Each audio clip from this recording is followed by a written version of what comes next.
Hi, this is Victoria and Gameful Isolation video number 11. And today I would like to talk about the rewards in the games, in the real life games that we play. What are they good for?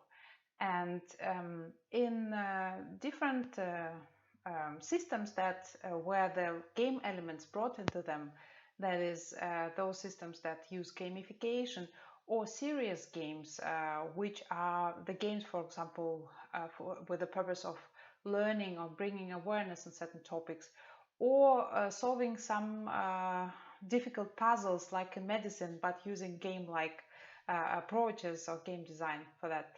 Um, there, the feedback systems, as they called in the games, that is, for example, your leaderboard or the score system, they serve different purposes, either like to show how far you are in learning certain topic, or also for accountability. You would know this with habit trackers, so you will know how much you did, or like in language apps like Duolingo, for example, you have this streaks to see how consequent, or how if you learned how many days in a row you actually attended or learned the language.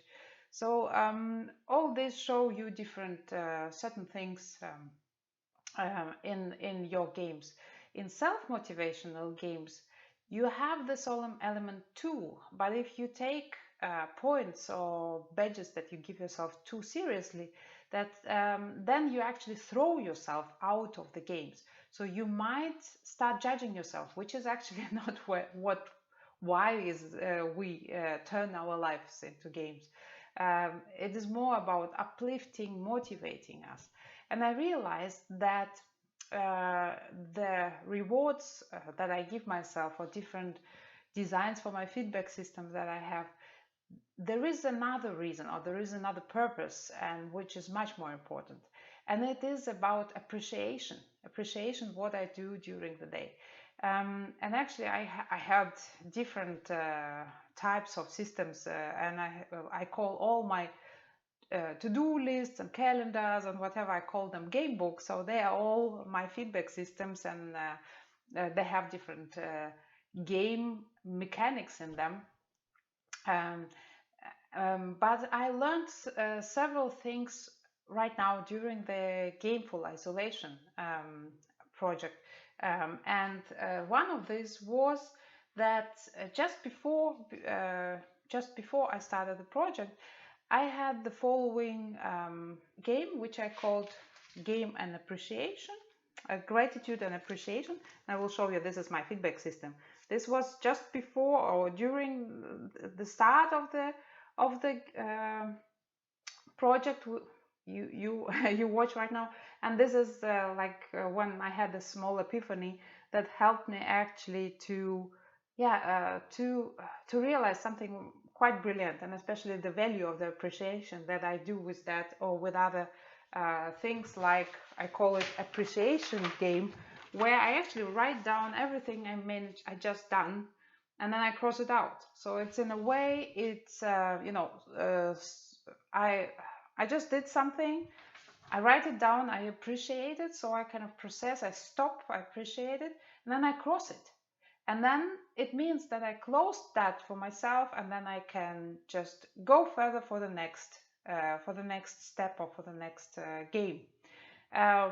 It is actually very, very similar in games. For example, I watch my children play like puzzle games, or mastery games, where you have to cut something playing on iPad, on a computer. And if you make a mistake, then you cannot just go back, and rebuild this piece of wood that you just cut. You have to start anew. So it's not like in a browser. In a game, it's not like in a browser when you can go back. You have to start anew. So it's a new round of a game.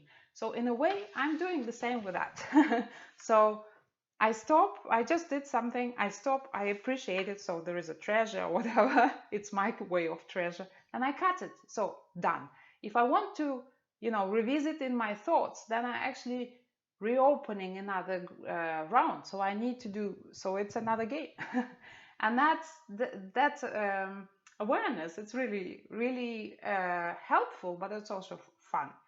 So what happened during this project is that I realized that just before this big epiphany that I had, which I will share in a second, is that I have been choosing 5 of these steps or 5 of the projects to award with the star. So when I was coloring them, these donuts are for my well-being games, but the stars were, it's like what I did creatively, whatever that was, that I had to do or wanted to do, my books or something in the household, or projects or commitments that I did, or promised to write an email. So that was that, and I was choosing 5 of them. But then while doing this project, I realized if I do that, it means that I deem some of them worthy of a star. Like there were only 5 spots to share, and the others were not worthy, and that was strange. And then in one of the, just in the middle of this project, I sat in the evening, I actually watched YouTube videos, and I was thinking, I didn't do what I wanted, or it wasn't quite what I should have been doing, or is it worth a star at all? So it was, I wasn't in the game, I wasn't having fun at all. And so I didn't sleep much that night. I was kind of with a lot of worries and thoughts.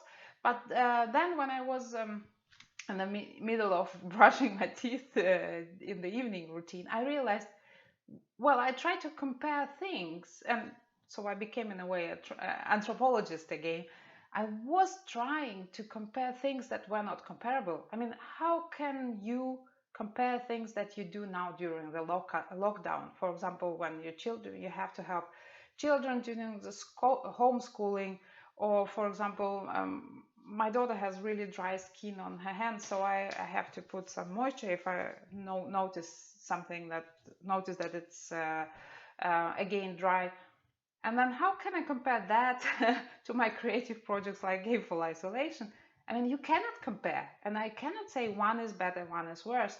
And here we come again to anthropology, and there is this approach called cultural relativism, where you just you don't compare them as better or worse, but just see the differences. And these two are just completely different as household as well. So I realized that in that moment, that actually what I could do, I could appreciate each of those steps. So instead of, I was already writing them down, but I wanted some kind of highlight, for the milestones. So instead of giving only 5 stars a day, I started for every 5 of those steps giving myself a star. So I was collecting more stars. So what happened, I started collecting. So I will show you. So that was the week of the Epiphany. So that was just 5 stars, and you see here there are much more stars. So these were where I started giving myself for each 5 of the steps, whatever they were, a star. So I collected over 20 stars. That means that I recorded over 100 entries in that appreciation journal. So that was interesting. I thought, oh, okay, I managed so much. But that wasn't it. It wasn't what was the most important. Yes, I managed much, and I did that also before I doing that. But when I realized, I put that down, I realized, oh my God, I stopped 100 times to appreciate myself, and that was amazing epiphany. Because I then just interrupted the idling thoughts or the worries. During each moment, I stopped and recorded, and then also celebrated 5 of those steps with a star. I was like, yes, there were no worry in that moment. However short that celebration moment might have been, but I stopped, I appreciated. And now I am doing that for over a week. Yeah, it's like 10 days or even more. It's like almost 2 weeks. So you can see this is last week whole with this kind of appreciation stars. And I noticed how much calmer I became, how much, and I sleep more. That's a very good byproduct. I enjoy YouTube videos when I watch them. I record that I watched a certain video. Then I noticed that I go to the other projects, like for example, writing a little bit, making notes on my book and so on.